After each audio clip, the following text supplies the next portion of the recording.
আসসালামু আলাইকুম রহমতুল্লাহ। আলহামদুলিল্লাহ রাব্বিল আলামিন, আসসালাতু ওয়াসসালামু আলা রাসূলিল্লাহি ওয়া আলা আলিহি ওয়া সাহবিহি আজমাইন। তো আজ আমাদের দাসের বিষয়বস্তু হচ্ছে সম্রাট আকবরের দ্বীন-ই ইলাহি। সম্রাট আকবর কীভাবে তার এই দ্বীন-ই ইলাহি তার মধ্যে সে চালু করেছে এবং এই দ্বীন-ই ইলাহির বিষয়বস্তু কী ছিল তা আজ আমরা জানার চেষ্টা করব। মুঘল বংশের তৃতীয় বাদশা হচ্ছে সম্রাট আকবর। তো সম্রাট আকবর প্রায় ৪৯ বছর ৮ মাস ৩ দিন সে রাজত্ব করে, প্রায় ৫০ বছর কাছাকাছি সে রাজত্ব করে।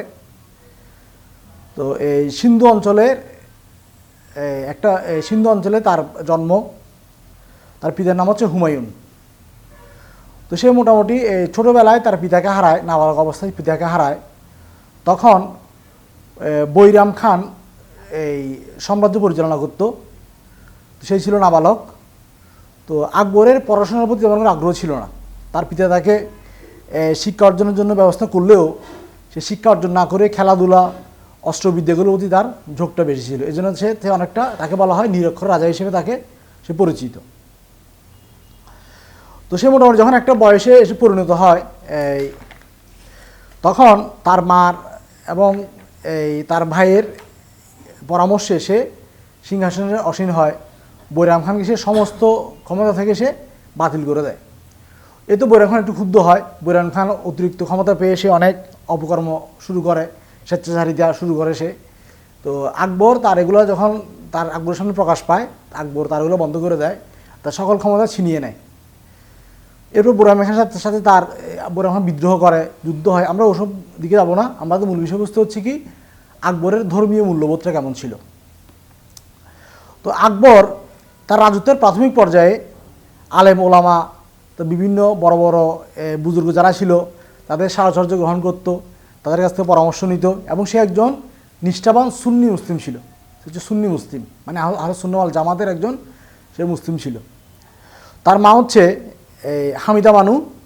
তো সেও প্রসিদ্ধ মানে কবি শায়েখ আহমেদ জামির বংশধর।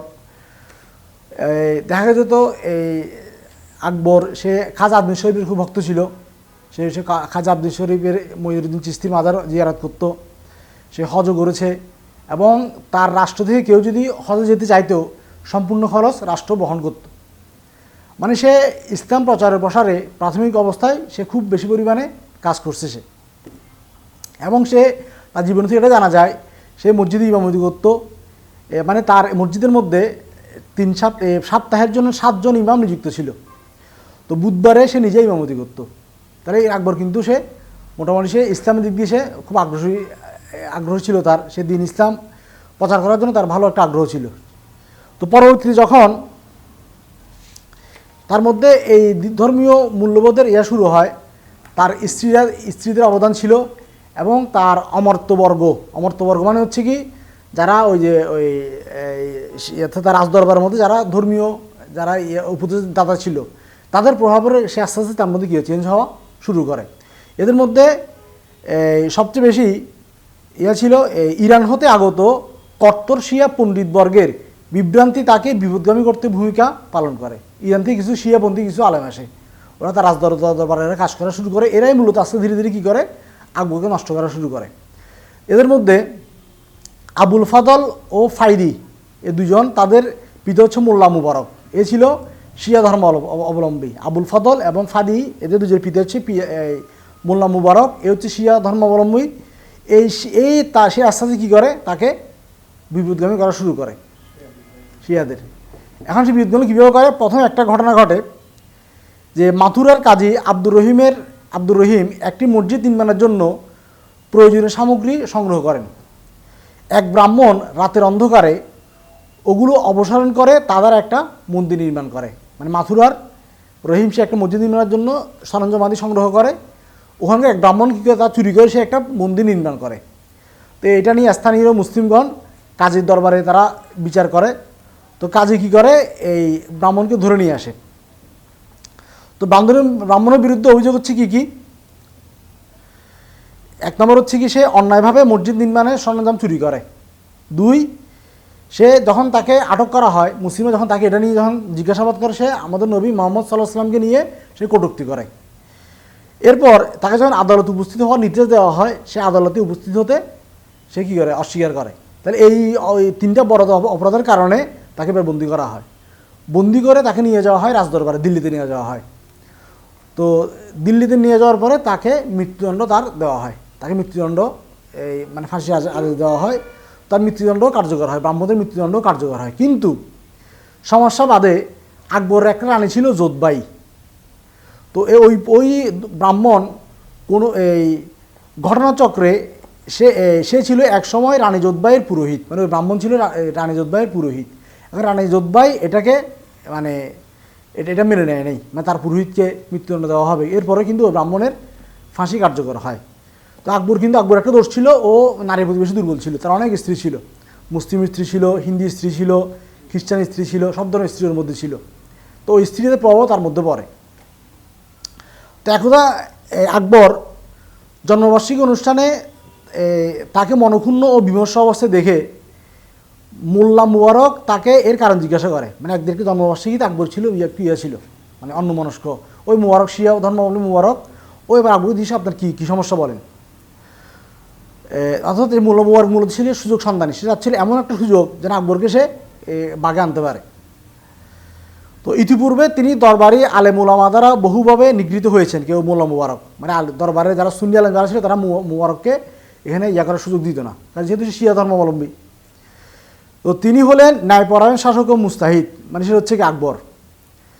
তো বরং আলেম মানে মুবারক এবার আকবরকে বুঝাচ্ছে, আপনি হচ্ছেন ন্যায়পরায়ণ শাসক এবং মুস্তাহিদ, মানে আইন প্রণেতা হচ্ছেন আপনি। আলেম উলামা সহ সকলে আপনার নির্দেশ মানতে বাধ্য। মানে মুবারক তাকে এবার উপর দিয়ে পাম দিচ্ছে আর কি, মানে আপনি হচ্ছেন আইনদাতা, আপনি হচ্ছেন শাসক, আপনার কথা মতো আলেম ওলামারা চলবে, আপনি কেন আলেম ওলামাদের মতো চলবেন। মানে এটা আকবরের মধ্যে সে আস্তে করে এই বিষটা ঢুকে দিছে। এবার সে কী করছে, সে আকবরকে আরও মানে শক্তভাবে রেফারেন্স দেওয়ার জন্য সে এবার কোরআন আয়াত দেয়। সূরা নিসার 59 নম্বর আয়াত। আল্লাহ সুবহানাহু ওয়া তাআলা কি বলেন, আউযু বিল্লাহি মিনাশ শাইতানির রাজিম, ইয়া আইয়ুহাল্লাযীনা আমানু আতিউল্লাহ ওয়া আতিউর রাসূল ওয়া উলিল আমরি মিনকুম। হে ইমানদারগণ, তোমরা আল্লাহর আনুগত্য করো, তার রাসূলের আনুগত্য করো, এবং তোমাদের মধ্যে যারা আদেশদাতা মানে যারা ন্যায় শাসক তাদের আনুগত্য করো। ফাইন তানাজাতুহুম ফিশাইন ফারুদ্দুহু ইলাল্লাহি ওয়া রাসূলি। যদি তোমাদের মধ্যে কোনো কি হয়, বিবাদ হয়, মানে তোমরা যদি কোনো মতবিরোধের মধ্যে পড়ো, আল্লাহ এবং তার রাসূলের দিকে ফিরে যাও। এবার এই যে সে প্রথমে আয়াতটা দিল, এরপর সে বলল সুনান তিরমিজির একটা হাদিস, আল্লাহ রাসূল সাল্লাল্লাহু আলাইহি ওয়াসাল্লাম বলছেন যে কিয়ামতের দিন মানুষের মধ্যে ন্যায়পরায়ণ শাসকই হবেন আল্লাহর অধিক প্রিয়। মানে মুবারক এবার ইয়াকে কোরআন হাদিসে দলিল দিচ্ছে যে আপনি আলেম ওলামাদের কথা কেন শুনবেন, তারা আপনার কথা মতো চলতে হবে। এই দেখেন কোরআনে কি আছে, হাদিসে কি আছে, হাদিসে আপনার কথা বলছে। এবার হাদিস দিল সে, যে ব্যক্তি আমিরের আনুগত্য করলো সে আমারই আনুগত্য করলো, আর যে ব্যক্তি আমিরের অবাধ্যচরণ করলো সে আমারই অবাধ্যচরণ করলো। তাহলে সবাইকে আমিরের কথা মানে শাসকের কথা মতো চলতে হবে, শাসক কেন অন্য কারো কথা মতো চলবে।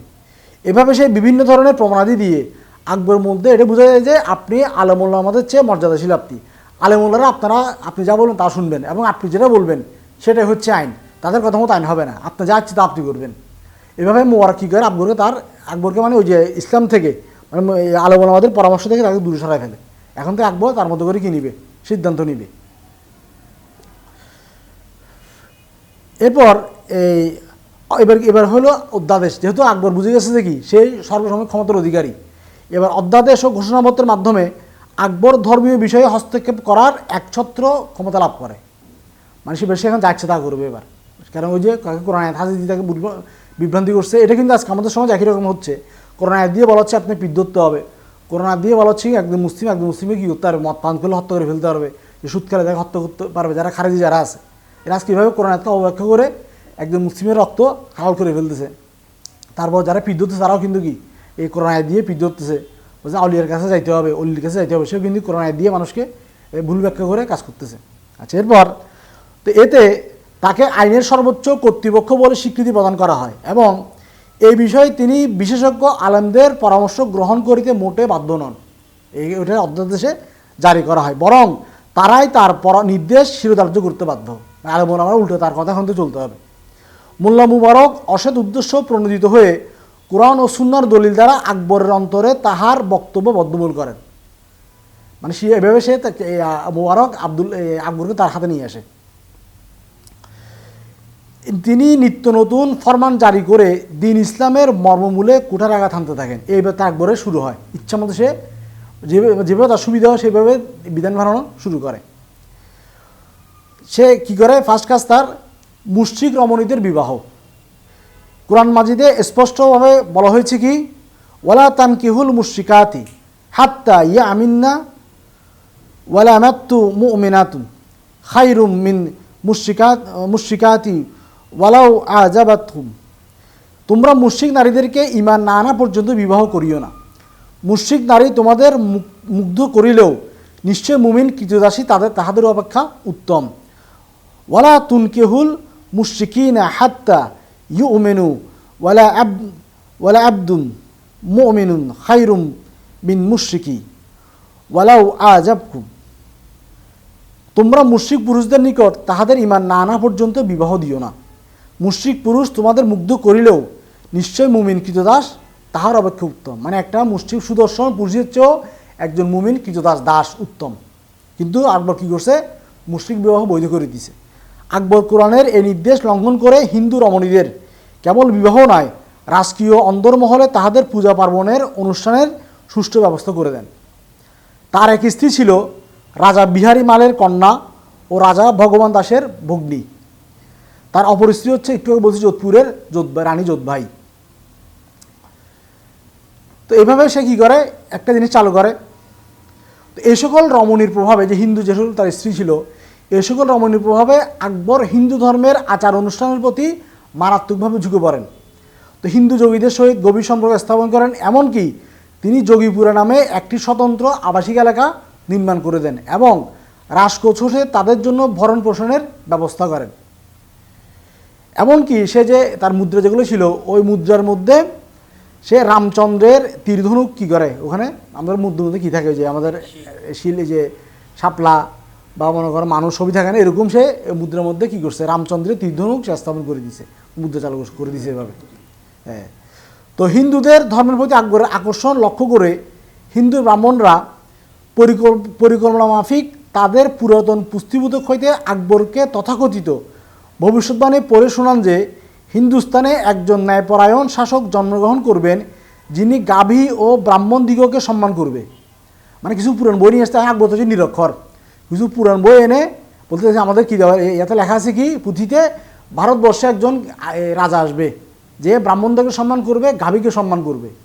আমরা যে আজকে যে হিন্দুরা যে ভারতে গরু জবাই করতে দেয় না, গরুর উপাসনা করে, এগুলো এখন থেকে না, অনেক আগে থেকে, তাদের এগুলো অনেক আগে থেকে চলতেছে এগুলা।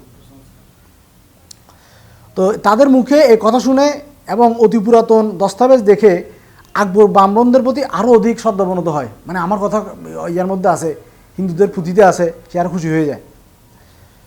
এ বসে আবুল ফদল তার এই আইনে আকবরী গ্রন্থে, আবুল ফদল তার একটা বই লিখে আইনে আকবরী, ওখানে সে লিখে আইন গাও বিধান অধ্যায় লিখেছেন, বাদশাহ গাবিকে দায়া রোজগার জ্ঞান করিয়া মনে প্রাণে উহার প্রতি সম্মান প্রদর্শন করিতেন এবং হিন্দু ধর্মীয় বিশ্বাস মতে প্রতি বুধবার ও দেওয়ালি অনুষ্ঠান উপলক্ষে গাবিকে দর্শনকে সৌভাগ্যের কারণ মনে করিতেন।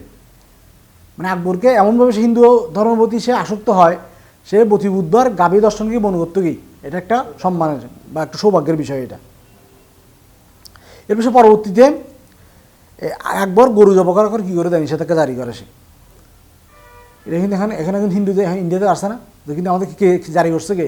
আকবর কিন্তু একজন মুসলিম, সে জারি করছে কি গরু জবাই করা নিষিদ্ধ। কোনো কোনো ব্রাহ্মণ আকবরের মনে এই বদ্ধমূল করেন যে একবার খোদা শূকরের রূপ ধারণ করিয়া পৃথিবীতে অবতরণ করেন, তাই শূকর দর্শন সৌভাগ্যের কারণ হইয়া থাকে। নাউজুবিল্লাহ। মানে এক ব্রাহ্মণকে বুঝাইছে কি আল্লাহ দুনিয়াতে আসছে শূকরের রূপ ধরে, এই জন্য শূকর হচ্ছে এই পবিত্র, এটা দর্শন করা সৌভাগ্যের বিষয়। নাউজুবিল্লাহ, কত নিকৃষ্ট তারা।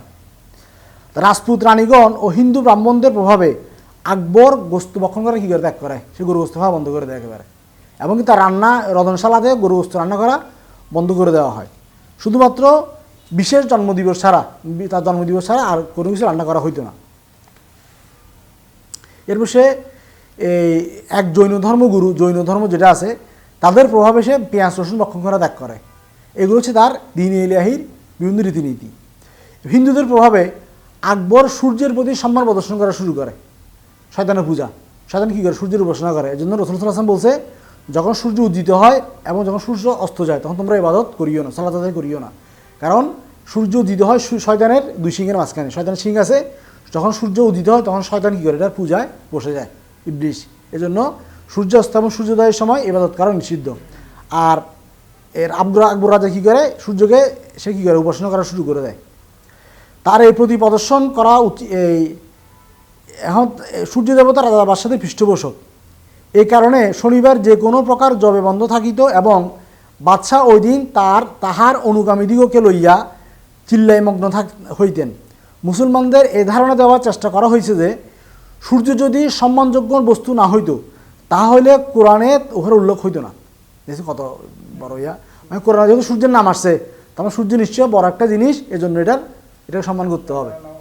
কারণ তখন তো আর কোরআন তোর অনুবাদ ছিল না। এখন না কোরআন আমরা অ্যাভেলেবেল অনুবাদ পাচ্ছি, আমরা খুঁজে দেখতেছি আসলে সত্য না মিথ্যা। তখন তো আলেমরা কোরআনটা অনুবাদ করে যা শুনে হইতো, মানুষ তাদেরকে তা জানতো। এভাবে সূর্যের প্রতি সম্মান প্রদর্শন আকবরকে অগ্নিপূজারী রূপে স্তরে নামায় আনে। তো এই আকবরের এরূপ আচরণ লক্ষ্য করে জনসাধারণ ধারণা করেছিল যে তিনি হয়তোবা পারস্যের অগ্নি উপাসকদের মানে দ্বারা প্রভাবিত, মানে পারস্যে যারা অগ্নি উপাসনা করতো তাদের দ্বারা তিনি প্রভাবিত হয়ে সূর্যের উপাসনা করা শুরু করে। তো এমনকি তার এই অবস্থার কারণে তৎকালীন বড় বড় আলেমরা তাকে ঘোষণা করছে হচ্ছে কাফের। শাহ আব্দুল হক মুহাদ্দিস দেহলভী তিনি বলেন, কোনো ব্যক্তি কালামে পাঠ করার পর নবী সাল্লাল্লাহু আলাইহি ইসলামের উত্তম আদর্শ পরিপন্থী কাজ করিলে অথবা মূর্তির সামনে মাথা নত ঝুঁকাইলে অথবা জিন্নার বাধিত হলে সে কাফের হয়ে যাবে। শাহ ওলিউল্লাহ দেহলভী আকবর সম্পর্কে বলেন, তিনি ধর্মদ্রোহী হইয়া গিয়েছিলেন এবং ধর্মদ্রোহীদের মানে যারা জিন্দিক এদেরকে বলে ধর্মদ্রোহী অনুরূপ পন্থা অবলম্বন করিয়াছিলেন। এজন্য সে কী হয়ে গেছে? কাফের হয়ে গেছে। আকবর কী করে? তারা বলে দর্শনীয় নামে একটি ফেরকার উদ্ভব ঘটে। আকবরের সময় দর্শনীয় নামে একটা ফেরকার উদ্ভব ঘটে। তারা বাদশাহ আকবরের দর্শন নাপ করা পর্যন্ত দাঁত মাজিত না। না, এটা নতুন একটা ফেরকা, এটা না হিন্দুদের না, ওই তো ওখানে মানুষদের মধ্যে আর কি। ওখানকার মানুষ একটা ফেরকা তৈরি করে, তার নাম হচ্ছে দর্শনীয়া। তারা আকবরের চেহারা না দেখে দাঁত মাজত না, আহার গ্রহণ করিত না। মানে এগুলো হচ্ছে কি রাজাকে খুশি করতেছে, দেখতেছে কারণ রাজাকে যে ধর্মীয় দিক থেকে বিভিন্ন বিষয় বুঝায় খুশি করা যাচ্ছে, এভাবে একটা রীতি বানিয়ে নিয়েছে এরা। এখন কী হইতো? তারপর বাদশাহ সূর্য দেবতার 100 নাম জপ করিবার পর জারকায় প্রবেশ করা মাত্র তাহারা সিজদা অবনত হইত। মুঘল ইতিহাসে ঝরকা দর্শন একটি পরিভাষা পরিণত হইয়াছে। মানে সে যখন আকবর যখন তারা সূর্যের নাম 100 বার জপ করতো, আমরা যেরকম আল্লাহ নাম জিকির করে এরকম জিকির করতো তারা সূর্যের। এবং সে আকবর যখন রাজ্য দরবারে প্রবেশ করতো এরা কী করতো? মাথা ঝুঁকে ফেলতো। তো মোট কথা হচ্ছে আকবর হিন্দুদের অসংখ্য রসম রেওয়াজ অনুসরণ হয়ে পড়েছিলেন। তার মাতা ইন্তিকাল করলে তিনি হিন্দু রেওয়াজ মোতাবেক ভদ্রা করেন, হিন্দুরা একটা ভদ্রা করে মানুষ মারা গেলে ওটা করে। এর 6 বছর পর তার দুধমাতা মাহাম আঙ্গার ইন্তিকাল করলেও তিনি একই রকম হিন্দুয়ানি অনুষ্ঠান করেন। তারপর তার পুত্র সেলিমের বিবাহ অনুষ্ঠানের উভয় পক্ষ হইতে রাজপুত নিয়ম অনুযায়ী সম্পূর্ণ হয় এবং সে তার সময়ে যেহেতু হিন্দুদের মধ্যে সুদের ব্যবসা চালু ছিল, হিন্দুদের মধ্যে সুদটা ছিল হালাল, সে সুদকে কী করে দেয়? হালাল করে দেয়। তারপর মদকে সে কী করে দেয়? হালাল করে দেয়। এমনকি নিকট আত্মীয়ের মধ্যে বিবাহ সে কী করে দেয়? হারাম করে দেয়। আমাদের মুসলিমদের মধ্যে কিন্তু খালাতো বোন, মামাতো বোন, ফুফাতো বোন, ভাই বোন এদের মধ্যে বিবাহ বৈধ, কিন্তু হিন্দুদের মধ্যে নিকট আত্মীয়ের মধ্যে বিবাহ ছিল অবৈধ। সে কী করে? এবার কাজিনদের মধ্যে বিবাহ কী করে দেয়? হারাম করে দেয়। তো হিন্দু ধর্মে একই সঙ্গে একই স্ত্রী রাখার বিধান না থাকায় আকবর মুসলমানদের জন্য অনুরূপ বাধ্যবাধকতা আরোপ করেন। সে কী করে? সে মুসলিমরা একটা বেশি বিবাহ করতে পারবে না, সে নির্ধারণ করে দেয়। তো দ্বীন ইসলামের মূল 5 রুকন সম্পর্কে আকবরের বিরূপ দৃষ্টিভঙ্গি লক্ষ্য করে মহাভারতের ভূমিকায় আবুল ফজল আকবরকে খলিফাতুল্লাহ লিখিয়াছেন, আকবরের যুগে এককালে মুদ্রার উপর কালেমা তৈয়বা খোদাইকৃত ছিল। পরবর্তীতে রাম সীতার মূর্তি সে কী করে? অঙ্কন করে। মানে অ্যাকচুয়ালি দিন এটা হয়ে গেছে কি হিন্দু ধর্মের, মানে ইসলাম ধর্মের মধ্যে হিন্দুয়ানি আইন প্রবেশ করানোকে বলা হচ্ছে কি দিনে ইলাহি। মানে ইসলাম ধর্ম থাকবে কিন্তু তার মধ্যে ঢুকে ফেলা হয়েছে কাকে? হিন্দু ধর্মকে। দুইটা মিক্স করে নতুন একটা ধর্ম হয়েছে, তার নামই হচ্ছে দিনে ইলাহি।